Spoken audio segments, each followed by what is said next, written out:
Pretty well. I almost don't make it today. I was in a meeting. I was supposed to be live 15 minutes ago, but I was in the middle of a meeting. I couldn't get out of it. But here we are. As promised, I'm gonna be broadcasting live Mondays, Wednesdays, and Fridays, 2:30 p.m. Pacific time, 4:30 Central time, 5:30 Eastern. So today I want to talk to you about a few topics that I outlined in the description of this live. The first one that I want to share with you, it's a personal story about entrepreneurship. It actually comes from my grandfather on my mother's side. I was lucky enough to grow up in a family where the entrepreneurial spirit, has been passed through generations. So, my grandparents were entrepreneurs, my parents were entrepreneurs. A lot of my closest relatives were entrepreneurs or are entrepreneurs. So I grew up in these environments where I saw, my family starting businesses from scratch, and some of them being very successful at them, and some others also. So the story I want to share with you today is the story of my grandpa. He started working at a very young age. I think he was 5, 6 years old when he started selling stuff at the market in the little town where he grew up in Mexico. And from there, he turned 18. He started a coffee plantation and started saving some money. And because of those savings, he decided to go into the movie industry. And that's the story I want to share with you. So the first time that he opened a movie theater, he was 21, 22 years old. And he started it in the little town where he grew up. Then he moved to another area in Mexico where he opened a second movie theater. And for those that do not know, movie theaters in those years, like in the 50s, 60s, the 70s, they were something like new, and people were so excited about it, and you could see like lines and lines of people to try to get to the movie theater. So my father was one of them, was one of those lucky entrepreneurs that jump into an industry that grew up so much, and he was able to make some good profits out of it. So the story goes like this, right? When satellite dishes and cable and all that started to become extremely popular, I remember my grandfather saying to me, "You know what, Taide? I think I'm gonna have to close the movie theater because people are renting movies, they have cable, so there is no need for the movie theater." So that was his philosophy, around the late 80s, early 90s, right?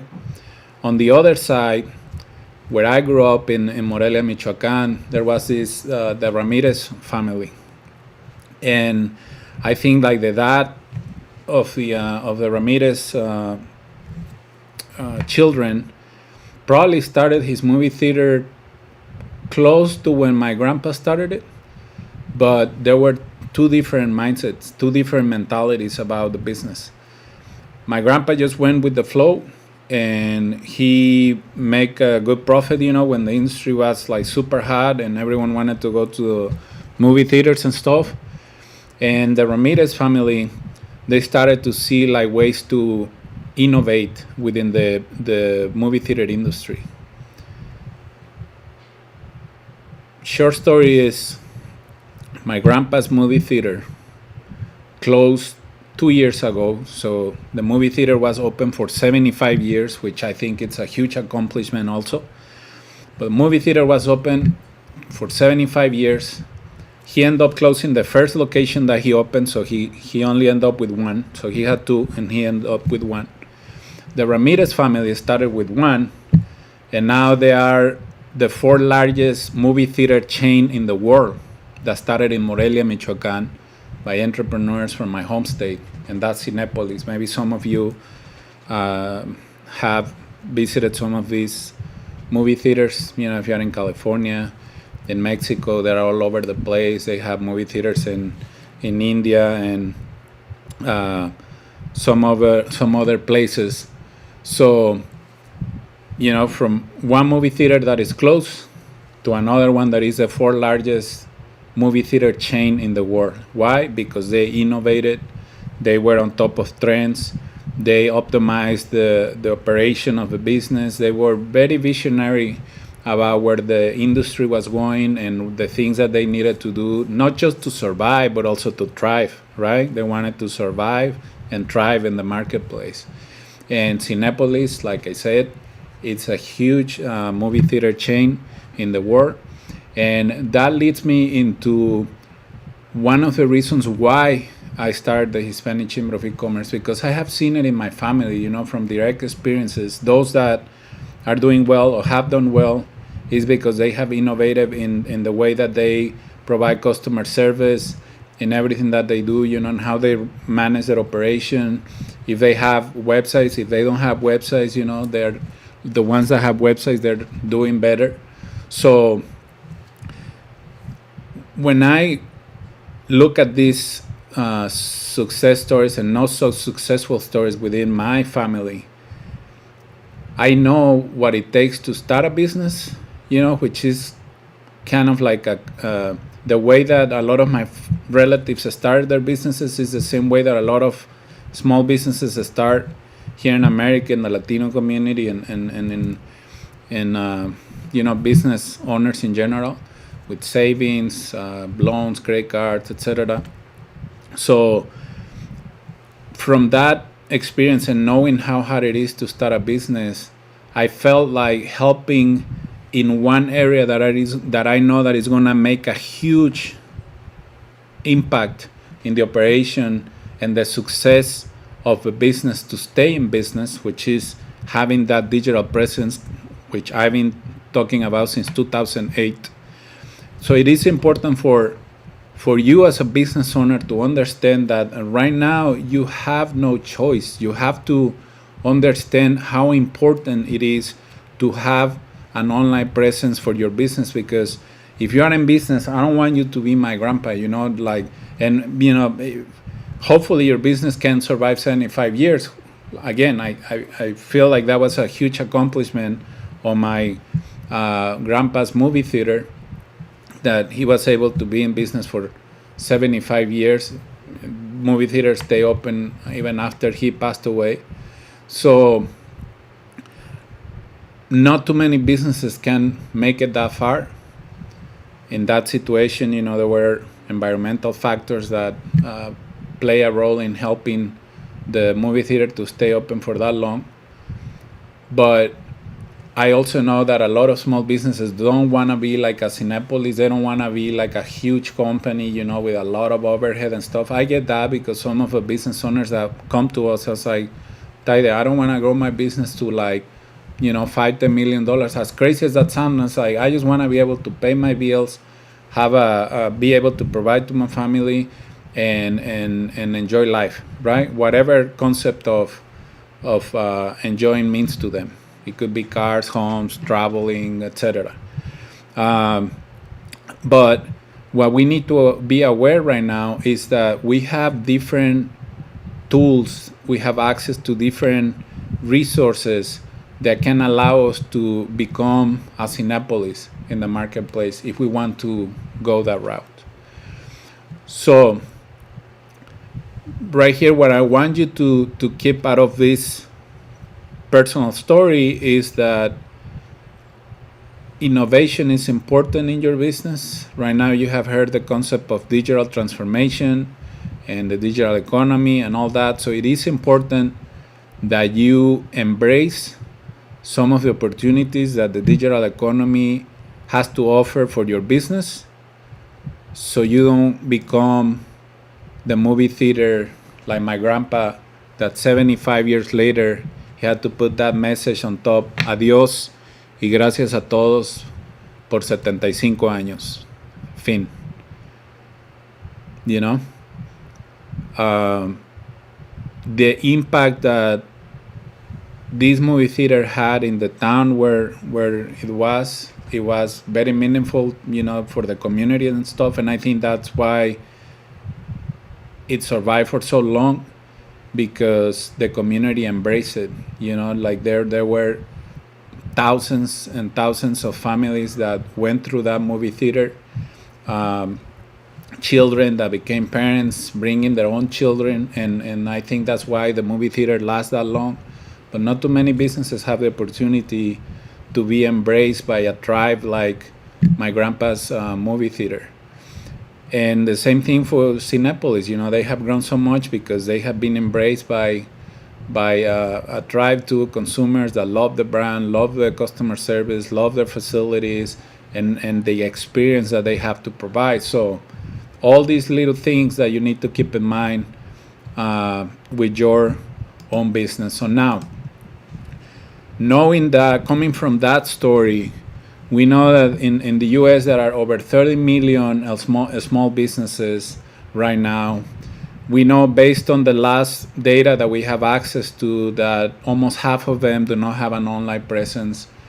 About 10 million believe that their operation is so small that they don't need a digital presence.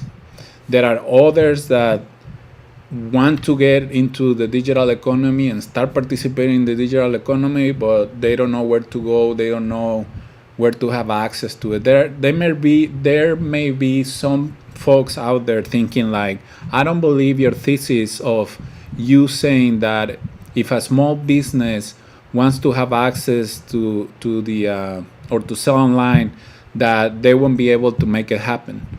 The problem with people that think like that is that they are not familiarized with some of the necessities that certain communities in the marketplace have. And I'll give you an example. I'm going to talk about the Hispanic business community just because I know it so well.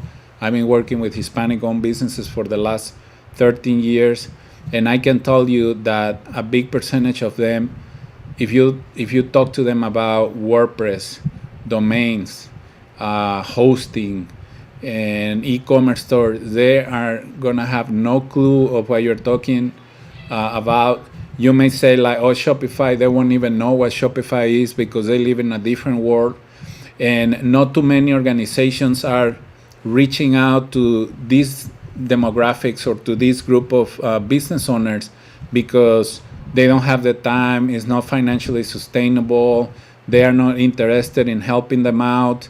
So, you know, whatever is sexy at the top, that's where they're going to allocate their money, you know, to support small businesses. But when we look at the numbers and we realize how many small businesses in America don't have an online presence, for me, it's something to worry about, because we're talking about not being as competitive as other nations that are right now are investing a lot of money specifically into addressing that important economic issue, which is how can we embrace technology as a country and support the backbone of our economy, small businesses. And there are programs, there are initiatives specifically at helping small businesses to have an online presence and to be able to sell their products and services online. Forget about all those like technical assistance where it's just like, oh, I'm gonna show you like how to run Excel, or I'm gonna tell you like how to write a business plan. I'm not saying that any of that is not important, but when you're talking to micro business owners which have very limited time, and oftentimes they have, you know, like limited education, so they just understand like how to create the product that they are creating, and somehow they kind of like find out how to sell it. That's what they understand. So if you can help them with the last part of the equation, which is like help them sell more, something that they understand, without getting too much into like, oh, I'm gonna put you in a 12-week program that they're not gonna complete, or they won't be motivated to go through the whole process, because it's just gonna be like a completely different language for a lot of these folks, but they wanna sell. So my vision, since I started the Hispanic Chamber of E-commerce, is like, how can we facilitate access to resources that can help these small businesses to accomplish what they really want? They just want to sell more. I don't think that we have the time to be like creating business owners with, bachelor's degree in business, right? We just have to equip them with what is necessary for them to compete more effectively in the marketplace. And as the business start growing, they can bring other experts to the business that can help them, with the cash flow, with the operation. They can hire more qualified people, that can help the business to start solidifying their position in the marketplace. But for now, when we're talking about half of the total amount of small businesses in our country that don't have a digital presence, for me that's very worrisome, because we need to help them out to become more competitive in the marketplace. And one way of doing it is through the digital economy. So if we want to help, all these small businesses that do not have an online presence, we have to equip them and provide them like access to practical tools that can help them to accomplish that goal.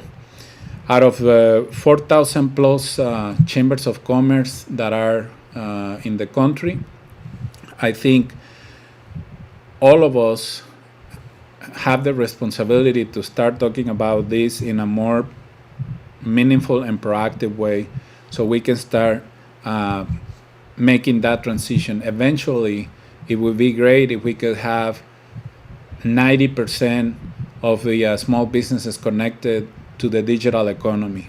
That is also a top priority for us, to help small businesses that are in rural America. I have seen so many cases of farmers that are losing their produce and stuff because they couldn't find ways to market and to sell those produce. So we need to help them out. If they don't have access to the internet, companies should start investing in increasing broadband access across rural America. And I know that there are a lot of initiatives and there is a lot of money coming specifically for that purpose, which I think is great. But once that happens, when that little piece of the equation happens, then we have to help them out so they can start selling their products and services online.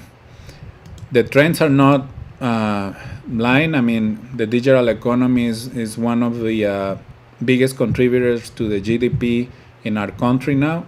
So again, if we take a look at the trends, at the numbers, of how consistently the growth of the digital economy has happened over the last 13 years, it's something that we cannot ignore, and we have to keep investing time and resources to help small businesses to participate more actively in the digital economy. We have some industries that have a very high penetration, but we have many others that their participation is very minimum.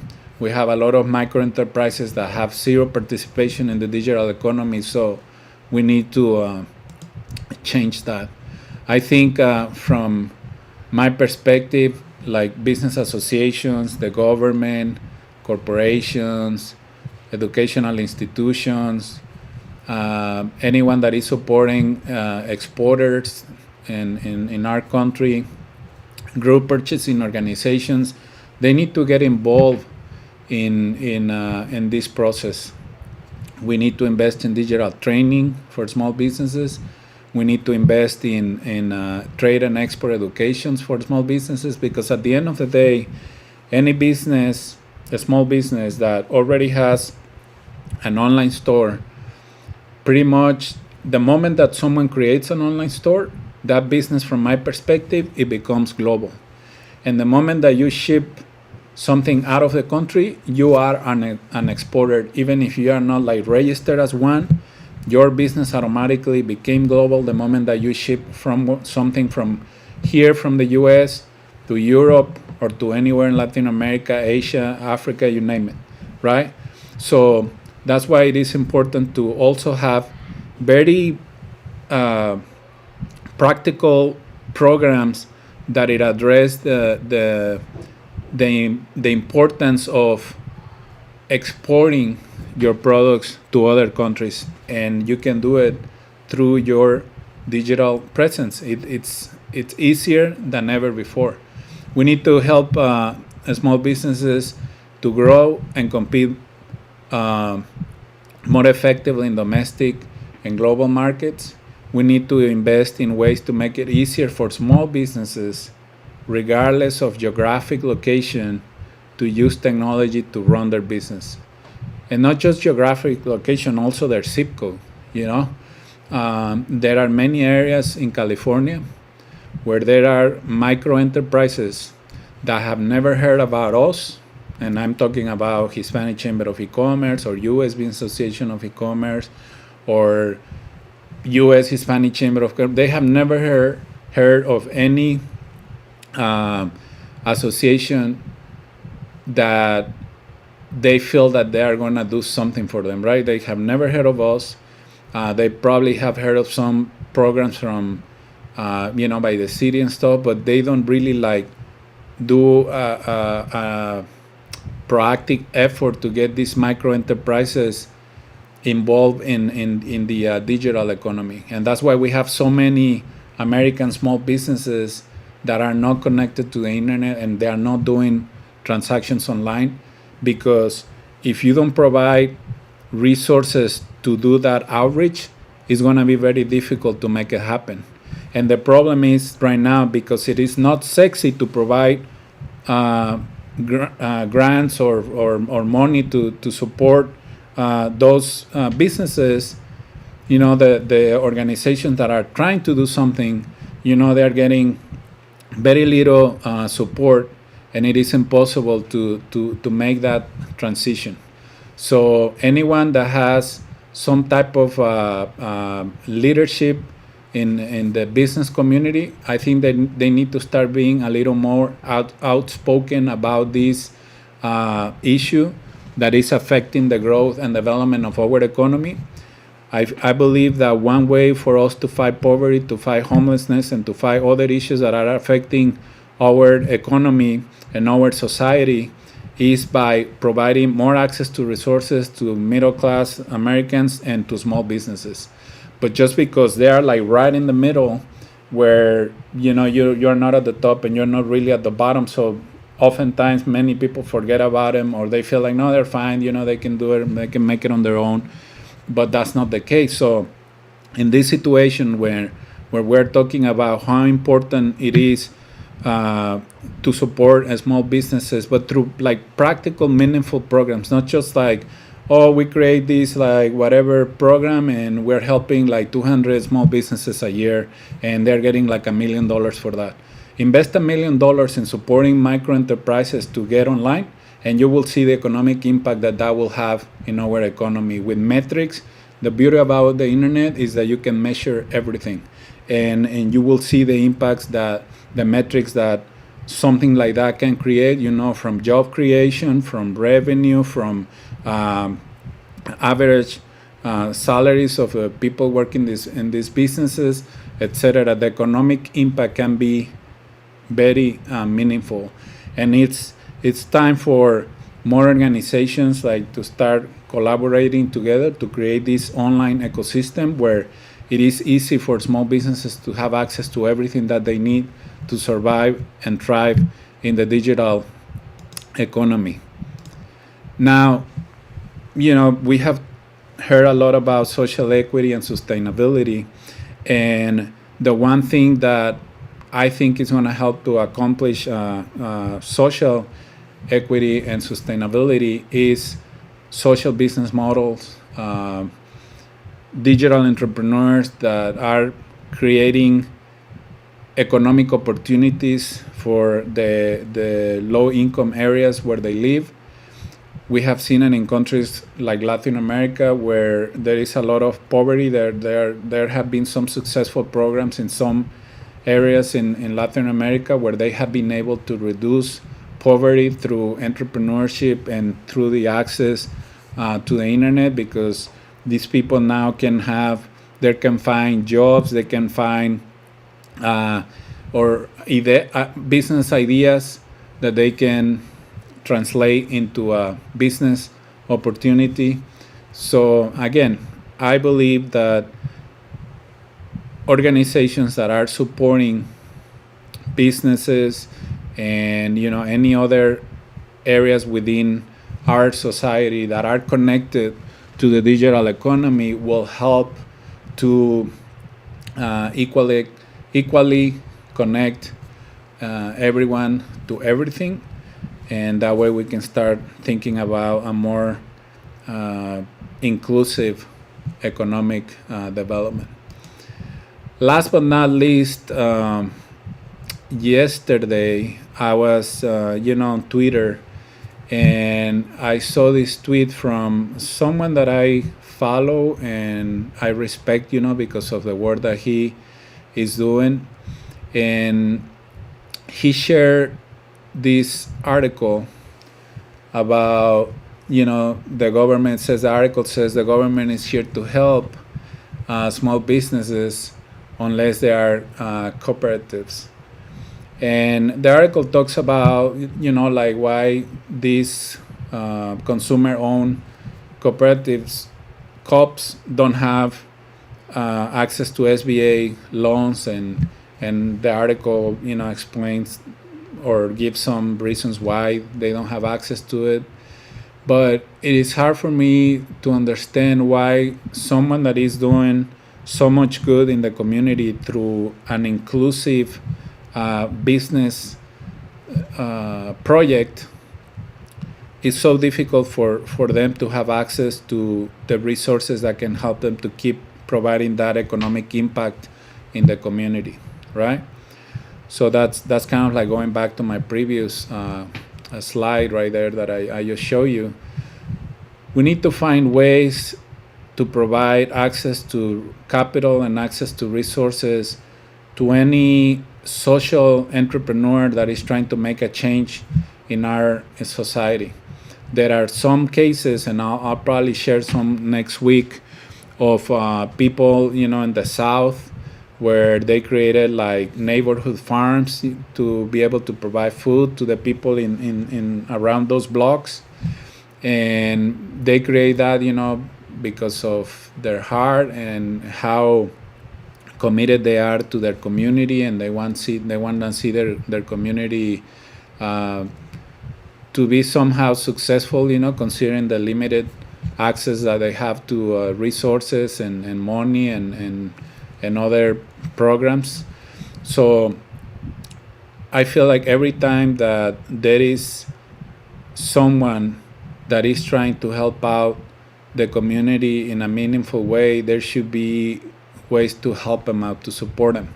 So if you have cooperatives that have a really good business model and they just need a little access to capital to kind of like ramp up the operation and have a more meaningful impact in the community, there should be ways to support them. So part of the article says, the agency talking about the SBA that's supposed to support and promote small business is single-handed shutting down the growth of an entire business sector, and they have been doing it for years.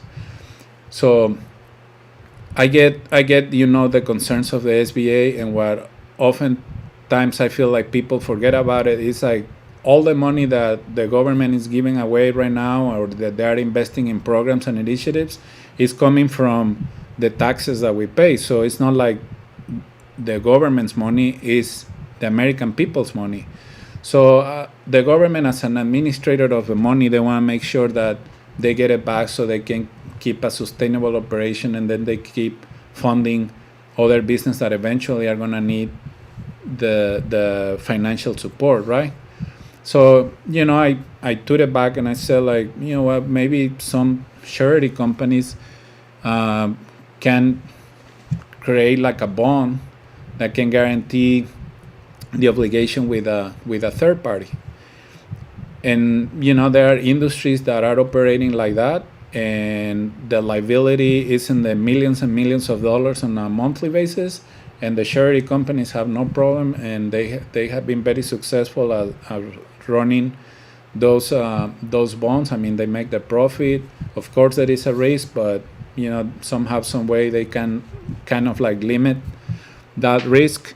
So I think in the case of social entrepreneurs, there should be a mechanism that could facilitate that, like give the opportunity for social entrepreneurs to have access to capital. I feel like oftentimes, especially in the angel investors, the VC world, the banks and stuff, it's all like profit, profit, profit. If I invest, $1 in your concept, I want to get like 15 in return or whatever, and that just has helped to create this like wealth gap and make it like bigger and bigger every year. So we need more companies and foundations and stuff that understand that some of these grants probably are not gonna get, or the funding or whatever, they're not gonna get the return that they expect on a tech startup or something like that, but the economic impact that these projects are going to have in the community are going to help our country to reduce poverty, increase and improve the well-being of Americans. So, it's something to keep in mind moving forward, especially coming out of this pandemic. Those are the little things that we need to take into consideration. It's definitely not going to be business as usual. And for those organizations that are providing access to resources to different segments within our community that we know that they're going to make a difference in what they do, we should support them. We should support them, and especially support the small business community, specifically the micro enterprises, that they create so many jobs. When you put them all together, they create more jobs than the largest corporations in America. So there is no reason for us not to support micro entrepreneurs in a meaningful way, help them survive, help them thrive, and that's going to help our economy as a whole. So these are some of the topics that I wanted to talk to you today about. Bottom line at the end of all this chit chat is that I want you to really think about how you're gonna get your business into the digital economy, what areas within your business you can optimize to become more lean, more efficient at everything that they do by using the right software, the right technology. How can you become part of this